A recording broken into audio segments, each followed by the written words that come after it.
उपमुख्यमंत्री अजितदादा पवार यांच्या अपघाताबद्दल रोहित पवार आणि संजय राऊत सातत्यानं प्रश्नचिन्ह उपस्थित करतायत। माझं दोघांनाही एकच सांगणं आहे की या संदर्भात काही पुरावे असतील तर ते पुरावे योग्य यंत्रणांकडे दिले पाहिजे। या प्रकरणामध्ये केंद्र सरकार चौकशी करते, राज्य सरकार चौकशी करते, सीबीआय मार्फत चौकशी करावी अशी मागणी देखील होते। त्याबद्दल देखील सकारात्मक विचार सुरू आहे। असं असताना आणि माननीय शरद पवार साहेबांनी पहिल्याच दिवशी या प्रकरणामध्ये हा अपघात आहे असं स्पष्टीकरण दिलेले असताना जाणीवपूर्वक पुन्हा पुन्हा तेच मुद्दे का उपस्थित केले जातात हा देखील प्रश्न आहे। या प्रकरणामध्ये सविस्तर चौकशी झाली पाहिजे। अजितदादांच्या अपघातामुळे महाराष्ट्राचं मोठं नुकसान झाले।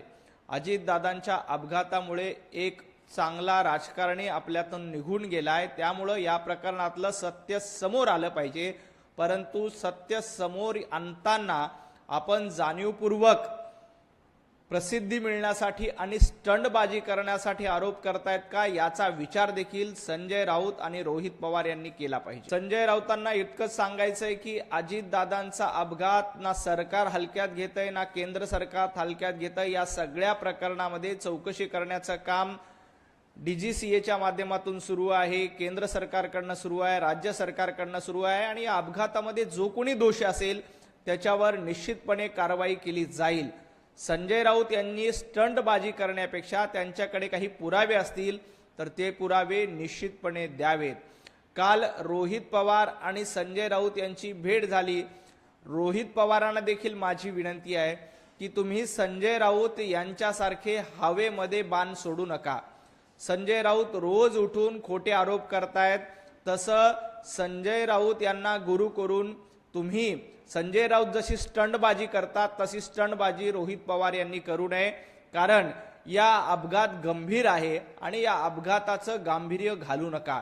या प्रकरणामध्ये आपल्याकडे काही पुरावे असतील, आपलं काही म्हणणं असेल तर त्या योग्य त्या ऑथॉरिटीकडे दिलं पाहिजे आणि त्या ऑथॉरिटी त्याची निश्चितपणे चौकशी करतील। स्वतः शरद पवार साहेबांनी देखील यामध्ये स्पष्टीकरण दिलंय की हा अपघात होता, तरीही काही प्रश्न असतील, तरीही काही शंका असतील तर आपण त्या यंत्रणांकडे द्याव्यात।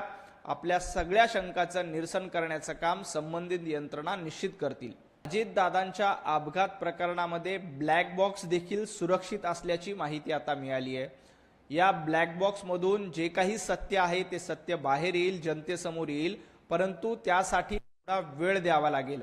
संजय राऊत, तुम्ही मगरीचे अश्रू तुम्ही गाळतायत, कारण तुम्हाचं अजितदादांवर किती प्रेम होतं हे महाराष्ट्रानं बघितलं। अजितदादा जिवंत असताना तुम्ही अजितदादांवर काय काय शब्दामध्ये टीका केल्या होत्या हे देखील महाराष्ट्राने बघितल्या। आता अशी माहिती कळते की संजय राऊत हा प्रश्न आता राज्यसभेमध्ये मार्गी लावणार आहेत। माझं रोहित पवारांना एकच म्हणणं आहे की तुम्ही विधानसभेचे सदस्य आहात, तुम्ही विधानसभेमध्ये हे प्रश्न उपस्थित करू शकता। तुमचा पक्ष, तुमचे जवळपास 8-9 खासदार लोकसभेमध्ये आहेत, तुम्ही लोकसभेमध्ये हा प्रश्न उपस्थित करू शकता। राज्यसभेमध्ये देखील तुमचे खासदार आहेत, तिथेही आपण प्रश्न उपस्थित करू शकता। हे सगळं सोडायचं, रस्त्यावर उतरायचं आणि फक्त मागणी करायची, प्रसिद्धी मिळेल यासाठी आपल्यावर कॅमेरा राहतील यासाठी प्रयत्न नाही ना, असा देखील महाराष्ट्रातल्या जनतेला संशय आहे। तुमचे लोकसभेमध्ये खासदार आहेत, तुमचे राज्यसभेमध्ये खासदार आहेत, तुम्ही राष्ट्रवादी शरदचंद्र पवार गटाच्या खासदारांना सांगून या प्रकरणामध्ये आवाज उठवला पाहिजे। तुम्हाला संजय राऊतांकडे जायची काय गरज आहे? तुम्ही सांगतायत की संजय राऊतांनी हा प्रश्न राज्यसभेमध्ये मांडावा। अहो, संजय राऊत सातत्यानं खोटं बोलतात, संजय राऊत सातत्यानं दिशाभूल करतायत। संजय राऊतांप्रमाणे तुम्ही महाराष्ट्राची दिशाभूल करू नका, एवढंच मला रोहित पवारांना देखील सांगायचंय। व्हीएसआर कंपनीचं पूर्ण ऑडिट करा। व्हीएसआर कंपनीमध्ये जे काही चुकीच्या गोष्टी असतील त्याच्यावर निश्चितपणे कारवाई केली पाहिजे, कारण कुठलाही अपघात हा दुर्दैवी असतो। अजितदादांचा अपघात देखील महाराष्ट्राचं मोठं नुकसान त्या अपघातामुळे झाले। त्यामुळे या प्रकरणामध्ये व्हीएसआर कंपनी दोषी असेल तर त्याच्यावरही देखील निश्चितपणे कारवाई व्हावी आणि कारवाई झालीच पाहिजे। परंतु ते कारवाईची मागणी करत असताना आपण स्टंटबाजी करणार नाहीत याची खबरदारी संजय राऊतांनी घ्यावी, रोहित पवारांनी देखील घ्यावी। कारण जोपर्यंत तुम्ही निष्कर्षापर्यंत पोहोचत नाही, जोपर्यंत चौकशी पूर्ण होत नाही, तोपर्यंत या प्रकरणात अशा पद्धतीचे आरोप करणं चुकीचे आहेत। आपल्याकडे काही पुरावे असतील तर ते पुरावे निश्चित द्यावे। VSR कंपनी असेल किंवा संबंधित कुणी असतील त्या सगळ्यांवर कारवाई झाली पाहिजे। रोहित पवारांनी काल मरीन ड्राईव्ह पोलीस स्टेशनमध्ये जाऊन FIR दाखल करावा अशी मागणी केली। आज बारामतीमध्ये स्वतः रोहित पवार त्यांच्या समर्थकांसह FIR दाखल करावा याबद्दलची मागणी करतायत। रोहित पवारांना इतकंच सांगायचं आहे की अपघात झाल्यानंतर FIR दाखल होत नाही, ADR दाखल होतो। तो ADR यापूर्वीच दाखल झालेला आहे आणि या प्रकरणामध्ये तपास केंद्रीय यंत्रणा करते, राज्याची यंत्रणा करते। आता CBIची मागणी देखील होते, त्याबद्दल देखील विचार सुरू आहे।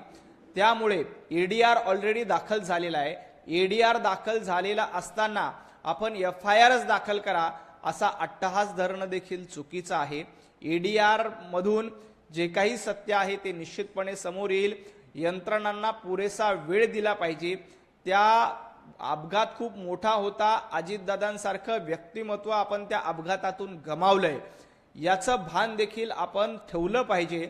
त्यामुळं फक्त आरोप करणं, फक्त आपल्याकडे कॅमेरे मिळाले पाहिजे यासाठी संजय राऊतांसारखी स्टंटबाजी करणं हे बंद करून आपल्याला त्याबद्दलचे काही दावे असतील, पुरावे असतील तर ते निश्चितपणे सादर केला पाहिजे। या प्रकरणामध्ये ADR दाखल झालाय आणि पूर्ण चौकशी होऊन अजितदादांच्या अपघाताचं सत्य हे लवकरच महाराष्ट्राच्या समोर येईल।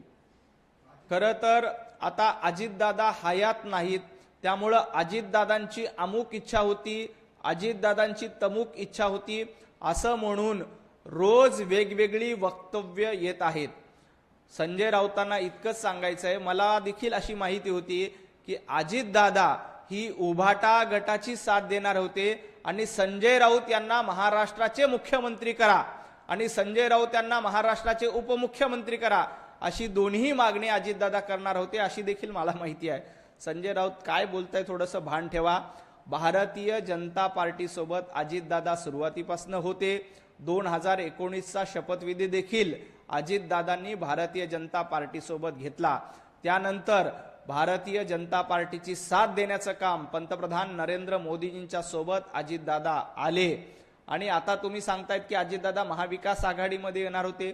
अजितदादा जर महाविकास आघाडीमध्ये येणार होते तर ते काय संजय राऊत यांना मुख्यमंत्री करणार होते का संजय राऊतांच्या भावाला उपमुख्यमंत्री करणार होते? नेमकं काय करणार होते? अजितदादांची इच्छा संजय राऊत मुख्यमंत्री व्हावेत अशी होती का?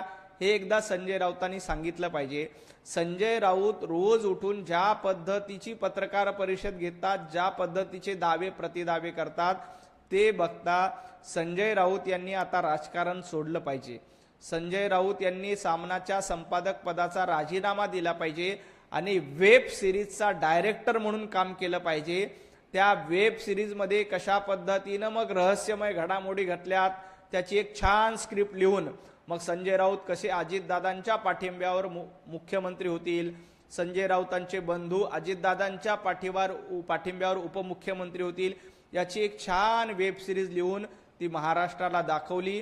तुमच्याकडे त्याबद्दल काही ऍक्टरची कमतरता असतील तर सध्या अनेक स्टंटबाज आमदार उपस्थित आहेत। त्या स्टंटबाज आमदारांना तुम्ही ऍक्टर म्हणून जरी तुमच्या सोबत घेतला असता तरी ती वेब चांगली चालेल।